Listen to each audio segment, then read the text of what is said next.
دو سوال پوچھیں، ایک تو ولی کی اجازت کے بغیر نکاح اور ایک گواہوں کے بغیر نکاح۔ تو ولی کی اجازت کے بغیر نکاح کا مسئلہ تو اختلافی ہے۔ امام مالک، امام احمد ابن حنبل اور امام شافعی رحمہم اللہ تعالیٰ کے نزدیک لڑکی کا نکاح اس کے باپ کی اجازت کے بغیر منعقد ہی نہیں ہوتا، جبکہ فقہ حنفی میں امام ابو حنیفہ اور ان کے دونوں جو شاگرد ہیں ان کی نظر میں لڑکی اپنے باپ کی اجازت کے بغیر اگر نکاح کر لے تو وہ نکاح ہو جاتا ہے، لیکن شرط یہ ہے کہ وہ کفو میں نکاح کیا ہو۔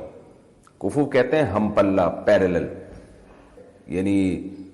لڑکی کا خاندان بہت اونچے پیشے والا ہے، لڑکے کا خاندان بہت کم پیشے والا ہے، تو بھی یہ جوڑ کا نکاح نہیں ہے۔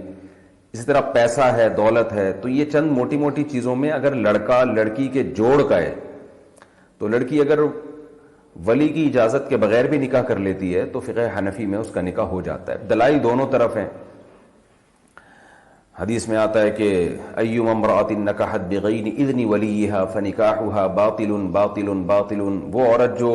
ولی کی اجازت کے بغیر نکاح کر لے اس کا نکاح باطل ہے باطل ہے باطل ہے۔ لیکن دوسری طرف امام ابو حنیفہ کی جو رائے ہے اس پر بھی دلائل موجود ہیں۔ ایسے واقعات نبی صلی اللہ علیہ وسلم کے دور میں ملتے ہیں کہ ولی کی پرمیشن کے بغیر نکاح کیا گیا، اس نکاح کو مانا گیا۔ اور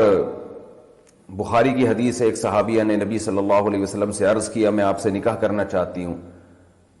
تو آپ نے نہیں کیا اس سے نکاح۔ اس صحابیہ نے کہا میرا نکاح فلاں سے کرا دیں، کسی اور سے کرا دیں۔ ایک صحابی اس مجلس میں بیٹھے ہوئے تھے، آپ صلی اللہ علیہ وسلم نے ان صحابی کا اس خاتون سے نکاح کرا دیا، تو وہاں یہ نہیں ہے کہ اس خاتون کے ولی سے اجازت لی گئی ہو۔ تو دونوں طرف احادیث ملتی ہیں، تو اس لیے اس بارے میں جو اعتدال والا قول امام ابو حنیفہ نے اختیار کیا ہے وہ یہی ہے، یعنی فقہ حنفی میں جو اختیار کیا گیا ہے وہ یہی ہے کہ اگر بیلنس نہیں ہے تو چونکہ یعنی کمتر میں نکاح کر رہی ہے دنیاوی لحاظ سے، دینی لحاظ دنیاوی لحاظ سے اپنے سے کم لوگوں میں جا رہی ہے، تو اس میں چونکہ لڑکی کے باپ کا بھی ایک بے عزتی ہوگی نا، کیونکہ وہ بھی ان کے بھی خاندان کی عزت کو ایک بٹا لگے گا، تو اس لیے وہاں تو باپ کی اجازت ضروری ہے۔ لیکن اگر اپنے پیرلل میں نکاح کر رہی ہے، جوڑ میں نکاح کر رہی ہے، تو پھر وہاں والد کی اجازت شرعاً ضروری نہیں ہے۔ البتہ غیر اخلاقی حرکت بہرحال یہ ہے، اس کو اپریشیٹ نہیں کیا جائے گا، کیونکہ باپ کی پرمیشن کے بغیر لڑکی جب نکاح کرتی ہے تو باپ کو بہت تکلیف ہوتی ہے اس سے، تو اس کی اجازت دی جائے گی ضرورت کے موقع پہ۔ ضرورت کیا ہے؟ جب باپ اپنی ذمہ داری پوری نہ کر رہا ہو، باپ اپنی ذمہ داری پوری نہیں کر رہا، وہ بچی کے نکاح کی پراپر طریقے سے فکر نہیں کرتا، تو ایسی کنڈیشن میں اگر لڑکی، جیسے بعض خاندانوں میں آپ نے دیکھا ہوگا رشتے آ رہے ہوتے ہیں، باپ والد دلچسپی نہیں لے رہے ہوتے، یا خواہ کی پخ لگائی بھی ہوتی ہے والد نے کہ ہم اپنی خاندان میں ہی کریں گے، خاندان سے باہر نہیں دیں گے، یا میں نے اپنے بھتیجے کو ہی دینی ہے، اپنے بھتیجے کے علاوہ کسی کو اپنی بیٹی نہیں دینی۔ اس طرح کی پخیں جہاں لگا دی گئی ہوں، باپ نے لگا دی ہو خواہ کی، تو پھر وہاں لڑکی کے لیے بالکل جائز ہے کہ وہ والد کی پرمیشن کے بغیر نکاح کر لے۔ لیکن اگر والد سمجھدار ہیں، دیندار ہیں، اور دیندار حقیقی معنی میں دیندار، وہ سمجھتے ہیں کہ بیٹی کی پرمیشن کے بغیر شریعت میں گناہ ہے نکاح کرنا، بلکہ لڑکی راضی نہ ہو تو نکاح ہوتا ہی نہیں ہے، تو لڑکی کو پہلے ترجیح دینی ہے، اس کی رائے کو پہلے ترجیح دینی ہے۔ تو باپ اگر ایسا سمجھدار ہے تو پھر اس کی کبھی بھی لڑکی کو ترغیب نہیں دی جائے گی کہ وہ اپنے والد یا ولی کی اجازت کے بغیر نکاح کر لے۔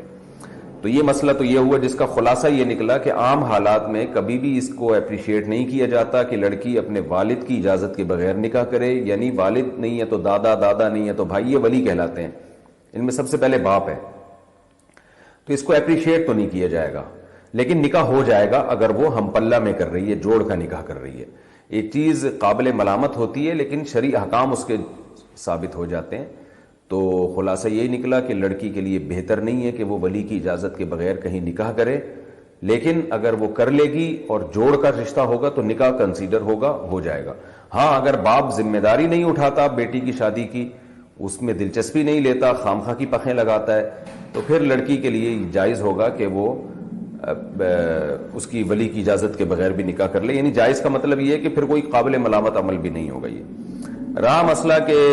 گواہوں میں صرف عورتیں ہی عورتیں ہوں تو کیا نکاح ہو جائے گا؟ تو نہیں ہوتا ایسے نکاح۔ قرآن نے معاملات میں یہ شرط لگائی ہے کہ ایک مرد اور دو عورتیں، یا تو دو مرد ہوں یا ایک مرد دو عورتیں ہوں۔ تو صرف خواتین ہی ہوں تو نکاح منعقد نہیں ہوتا. تو اس لیے اگر دو عورتیں ہیں کم از کم ایک بندے کا وہاں ہونا، ایجاب و قبول کی مجلس میں ہونا ضروری ہے، ورنہ نکاح منعقد نہیں ہوگا.